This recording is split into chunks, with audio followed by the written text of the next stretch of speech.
profess the Islam faith. They are not the originals there. Because when the Spaniards came 400 or 500 years ago, hence,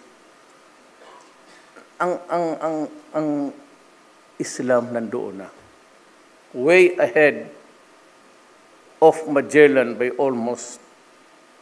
Ang tingin ko, said, I went around when I was a congressman, reading the archives. I would place it about 80. Sabi nila 100. But whatever, ang presence ng Islam nandoon na. So pag ikaw Kristiyanos, hindi ka talaga original. Unless gaya ako, mixed blood, so I can claim kinship with just anybody, o si Maranao. Hindi naman kailangan lahat eh. But yung Maranao tribe. Ngayon, dalawa